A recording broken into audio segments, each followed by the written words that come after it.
Everybody, welcome back to the latest instalment of Terrace Talk.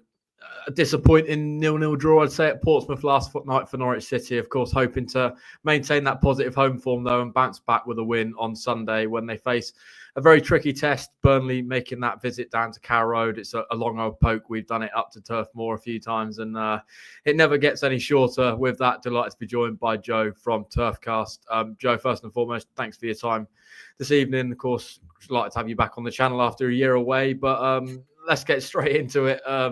Result last night, much like us, a 0-0 draw for you guys against Derby County at home. Looking at the stats, I mean, it seems like you had more of the line share of the possession, you had more shots on target, all these various metrics, but what was the performance like? What's the reaction to that result?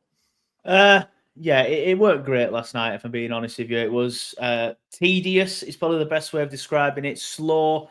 Derby came with the game plan, and the game plan was 11 men behind the ball. You break us down, and we couldn't. And it's happened so many times to us this season. I think that's the 5th 0-0 of the season. And a lot of them have been at home as well. The one I remember away from home, off the top of my head, was Oxford away. And then we've drawn to QPR at home 0-0, obviously Derby at home 0-0, Preston at home 0-0, and there's obviously another one in there somewhere. But there's a theme, and the theme is teams are coming to Turf Moor and thinking, right, if we just stick 11 men behind the ball, the chances are we'll get a point. We might lose by the odd goal. Some teams have come and not done it successfully. Plymouth, we got a late goal against them. Portsmouth, a late goal against them. Coventry, they were similar, but the first 45 minutes, they were frustrating us as well. And it's frustrating as well because a lot of Burnley fans, myself included, did feel that the last month and a half, 6 weeks, something like that, we had slowly got better because all the results I've just reeled off to you, your Preston and your QPR, all the other 0-0s, they were at the start of the season when this new team was still gelling or still clicking, or that's the excuse that I was giving Parker and the team. But, now we're, 20 games into the season? I think I might be a bit much. I can't remember off the top of my head, but quite a lot of games into the season now. And it's still the same issue. So teams are coming to Turf Moor and just shutting up shop. Thankfully, we are top of the away league table because away, you very rarely go to a ground and they just shut up shop. Oxford United did do it, admittedly, but probably one of, if not the smallest team in the league at the minute, so you kind of understand that. But I actually think this game might play into our hands a little bit, because the onus will be on you to attack, and you won't sit back like Derby and all the other ones have. You'll come at us, leave space in behind that hopefully our midfield can exploit. Yeah, you touched there a little bit on this season, but just zooming out and speaking a little bit around last season, of course, Norwich have endured it a lot in recent times, relegation from the Premier League. It never gets any easier. You obviously then have quite a turbulent summer in the way that Company departs to Bayern Munich, and you then bring in Scott Parker. Lots of transfers in and out. I think there's been players that have refused to play and various other things. I mean, what did you make of that time as a Burnley fan over the summer? What was the expectation, I suppose, moving into the season? Yeah, well, obviously we got relegated as is well documented, and we were pretty poor, let's be honest, last season. Awful, if anything. But then to like 2 or 3 days after the season had ended, we were all doing our post-game shows and looking into next season and sort of saying, yeah, Company's got us out of this league before, playing in a certain style. I fully expect him to do it again. I back that manager fully. To then 3 days later to be like, right, it's pretty much certain that he's going to Bayern Munich now. And you're like, how on earth has he got Bayern Munich, other than the fact that he's a big name?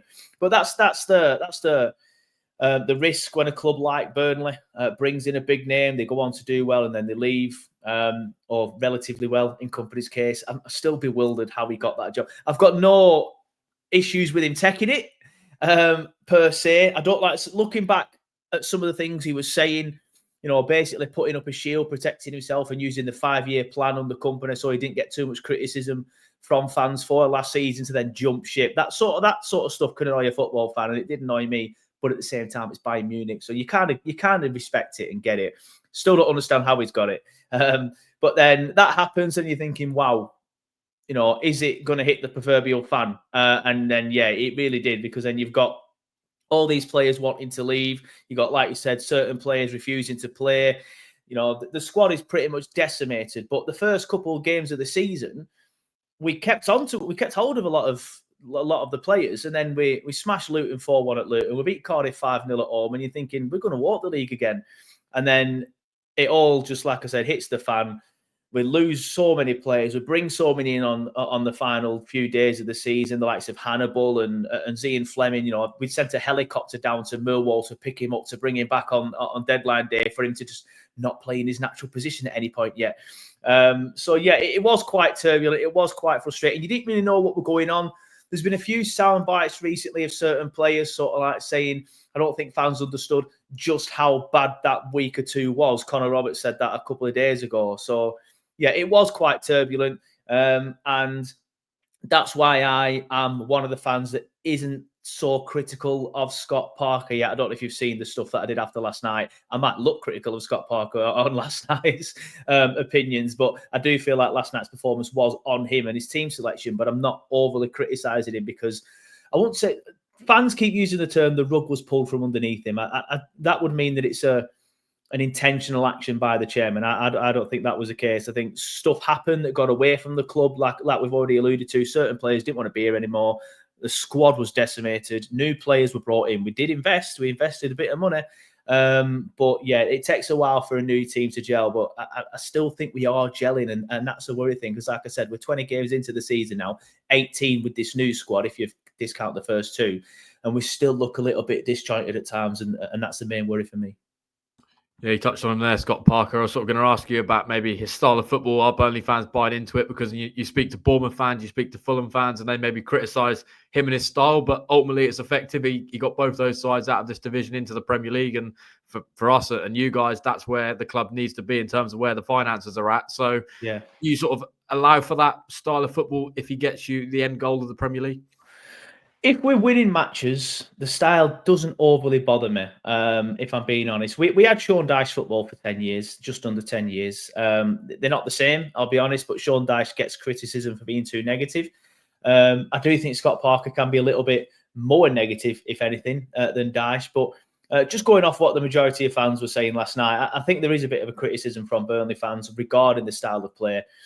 But if we were winning matches left, right and centre, whether it would be boring and 1-0, I don't think the majority of fans would be complaining. Like I just said, we finished 7th under Sean Dyche in the Premier League with a different style of play, but a negative style of play.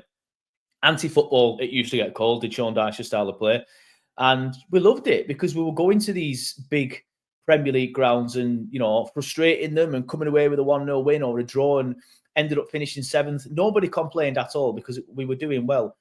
The last 18 months of the Sean Dyche regime, regime's probably a harsh word, but of his managerial career at Burnley, then, yeah, fans started going, oh, this is awful, this is awful. And that's where we're at, I think, now with Parker, because we're not where we want to be. All right, it's not horrendous. We're 3rd. It could be a lot worse. But it's starting to look like Leeds and Sheffield United are going to be the two that might just pull away and leave, the likes of Burnley and Sunderland in 3rd and 4th, and God forbid Blackburn as well have somehow snuck up to 5th. But yeah, I don't mind it so much. I think I've already alluded to it already. We have recently looked like we've got better. The problem is the slow build-up play. That's the frustrating thing. I don't necessarily mind a defensive approach, but then when you've got a chance to attack, be quicker, move the ball quicker. And we had looked a little bit better. The build-up play had got better recently, but last night it looked like it did in the early parts of the season. And the defence is fantastic. What is it? 7 goals have conceded in 20 games now. That's pretty much unheard of. It's brilliant. James Trafford looks good at this level. Maxime Esteve, in my opinion, is the best defender in the league. CJ Egan-Riley's an absolute gem. And then you've got good fullbacks in Perez, Humphreys sometimes on the left, and Connor Roberts on the right. The midfield's decent.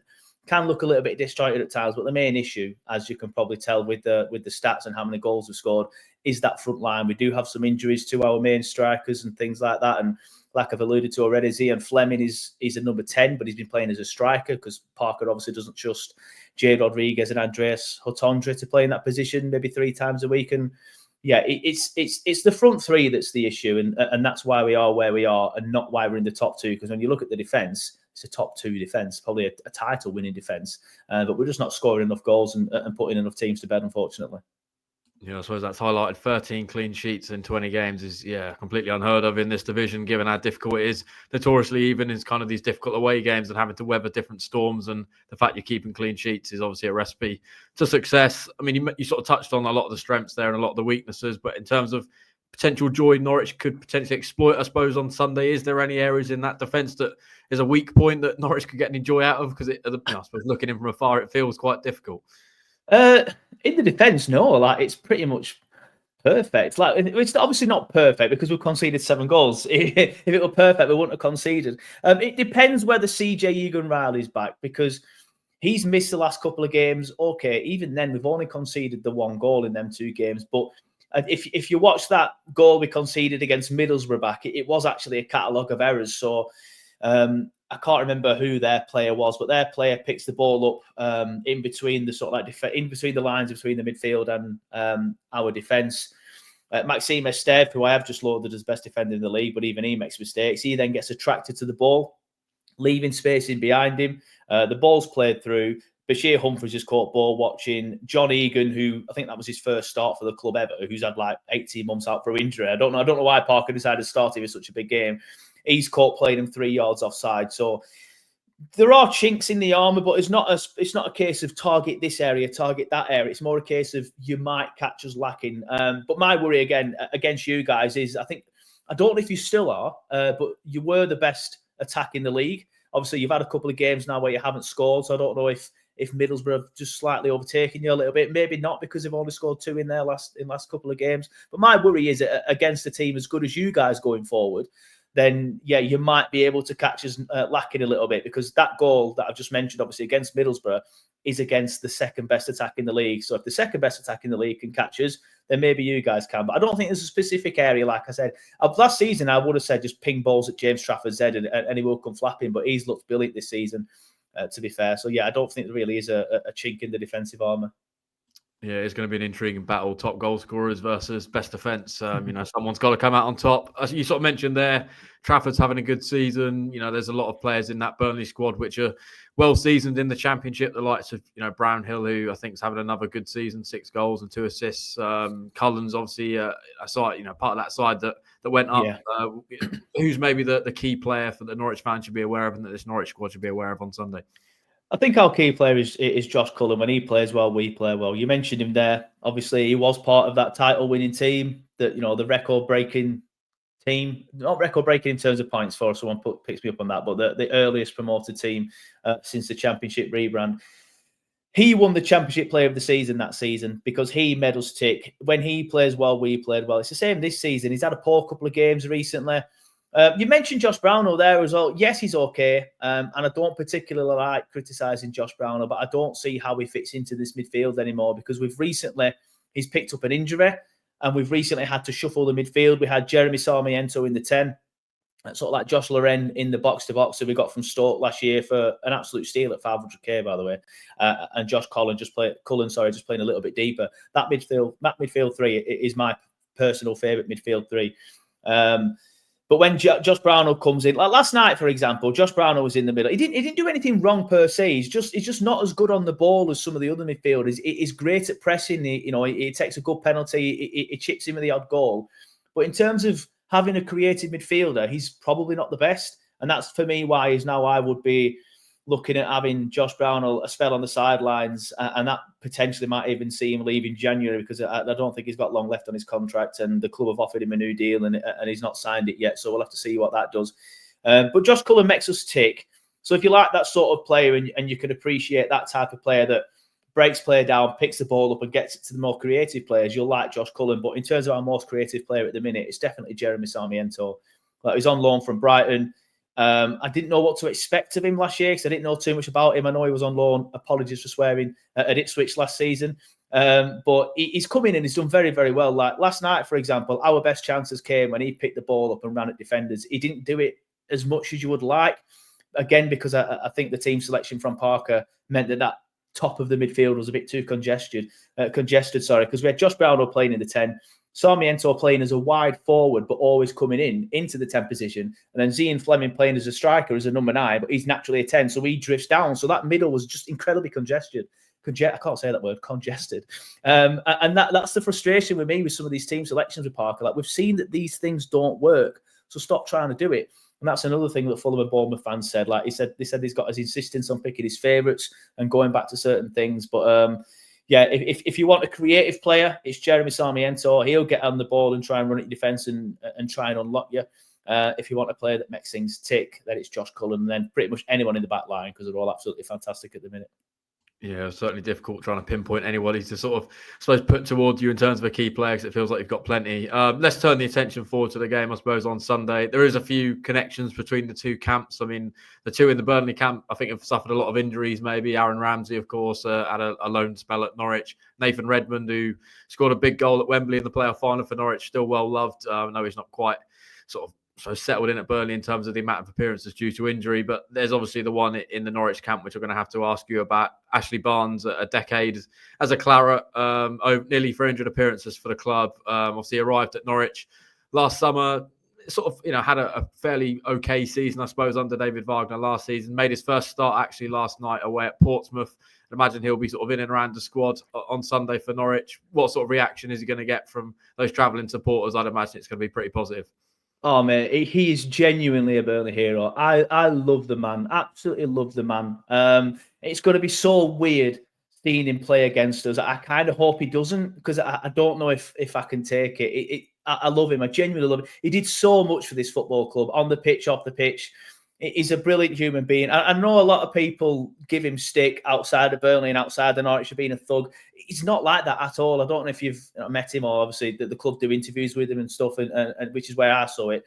But he's just such a proper gentle giant off the pitch and like a proper family man. And I love Ashley Barnes. Genuinely love him. He's a great human, a great player. It's going to be actually quite sad in a way to see him play against Burnley, because the way he plays is proper on the edges, I'm sure you're aware. So he's going to be, getting in the Burnley players' faces and that. It's just going to be weird. Like I don't know if my heart can handle that. Like I might sound a bit over the top, but genuinely, I love Ashley Barnes. Like he's an absolutely amazing human. I love him to bits, and I seem to remember him. I think he was at Norwich last season playing against Blackburn, or it might have been earlier in this season, and I think you beat them, and he were giving him like the 2-0 sign or whatever it was. And even now, like I still love the man. But yeah, it will be weird seeing him play against us. But yeah, you mentioned Ramsey and Redmond. I was just looking then when you were talking, so I've got to sign Nathan Redmond shirt somewhere, because my last name's Redmond as well, so I just got him to sign that and stuff. But yeah, he's been a bit unfortunate, because he came to the turf at the start of last season and then picked up a big injury, and he struggled to get back in the side. Like, he's recently come back from injury and been on the bench a couple of times, but then the last couple of games he's disappeared away from the bench, and we're not really sure why. Ramsey, again, exactly the same. I don't know what happened last season. We had so many big injuries, mate, like genuinely, like so many. Like a lot of people just had like career ending, like season ending injuries, and they've not been back since. Ramsey's looking past Christmas easily now. I say that on the 11th of December. I felt like it was still like mid-September at that point when I said that, but potentially even towards the end of the season, meaning there's like he's nearly missed 2 seasons at such a young age. I'm not sure he's going to be the same player when he gets back. And I guess Redmond's on the other side of that again. Like he's starting to age a bit now, so. Yeah, I'm not sure them two will hit the heights that we expected them to or want them to at Burnley due to the massive injuries. But it's not that they haven't really fit in. It's just that they both had really big injuries, if I'm honest with you. Yeah, you're speaking about Barnes. I know Norwich fans kind of had a similar feeling when like Grant Holt would return to Carrow Road, kind of that striker that you love to have on your team, but playing against him, it's always difficult because he's that kind of, nature of a striker that's, always winds up the opposition fans. I suppose before we maybe talk about the game, just intrigued to get your take on Norwich. Obviously, I know maybe last season you wouldn't maybe have had quite so much of an eagle-eye view on us, given you're in the Premier League, we're in the Championship. But this season, under new management, what have you made of Norwich from afar? You know what? I was checking the league table, obviously, before this, just to see where you were at. And I was surprised to see how far down you were. I thought you was in and around sort of like the 5th and the 6th region, but the form hasn't been as good recently as I felt like it probably can be. Look, you've got some good players, and you're obviously very good at going forward. I'll be honest, I haven't watched too many games, but obviously I've seen some of your results and stuff, and I feel like you're obviously a very good side going forward. You've scored a lot of goals. I would presume that means you're playing a very positive attacking style.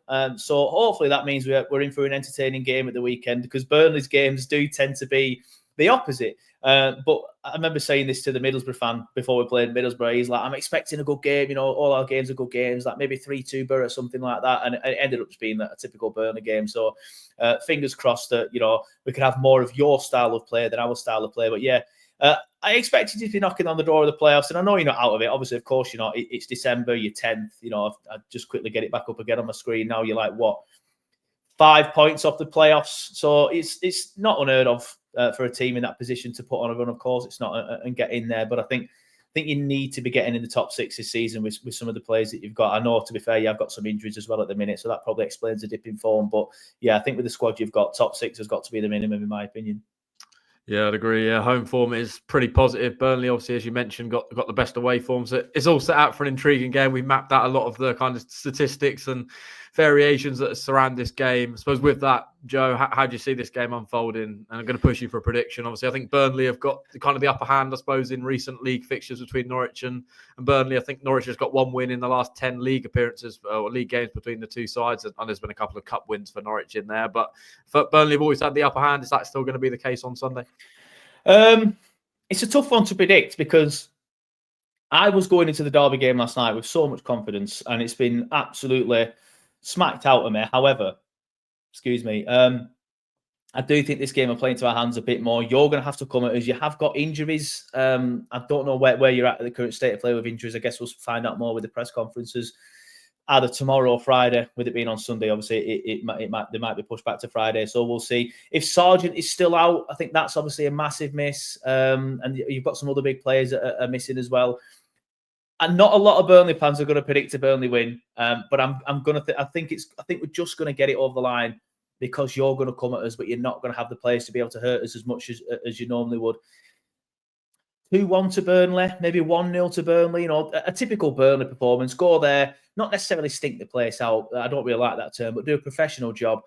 Because I think when Parker plays a team like this, again, it plays into his hands. Like, we're the only team to win at Ellen Road this season. He's very good at setting up in this sort of game, but then he takes these sort of tactics into your derbies at home, into your QPRs at home, and that's where we might come unstuck in terms of promotion.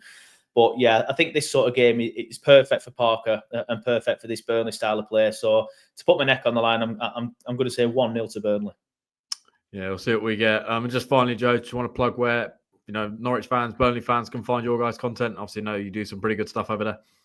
Yeah, so we're Turfcast Podcast. Obviously, we started life out as a podcast, but we're now mainly more of a YouTube channel. So YouTube channel first, then podcast second. We do pre-game shows. I'll be getting Adam on mine literally in about 30 seconds, and this is finished, to pretty much have the exact same chat on our channel.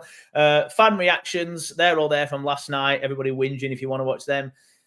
Shorts. If I go to the game, which unfortunately I'm not on Sunday because I'm working like really late on Sunday night, so I won't be back in time, to be fair. Then, yeah, we do sort of like recordings of that, the full-time celebrations. So just your usual YouTube stuff, but all Burnley related as well. But yeah, Turfcast Podcast on YouTube, the podcast feed, Facebook, Twitter, even TikTok. Now I'm trying to delve into that market, but I think I'm too old to be honest with you, mate, but I'm trying. But yeah, just search Turfcast Podcast on any search engine and you'll find us. Excellent stuff. Of course, we'll link all that good stuff down below, so you can go and check that out. As Joe mentioned, I'm going to go across to his channel, so you can, of course, go watch that video once you've watched this one. Lots of good content coming your way across our channels ahead of this game as well. Of course, we'll have all the usual pre-match build-up with Sam recording Tactics Board on Friday. We'll have the press conference as well on Friday. So lots of intriguing elements around this game. And of course, we'll be at Carrow Road for that game. It is a Sunday kickoff, so anybody heading to Carrow Road on Saturday, turn around in your car and go and do something else because you'll be there on the wrong day. So, of course, with all that good stuff, we'll see you in the next one. Thanks for joining us.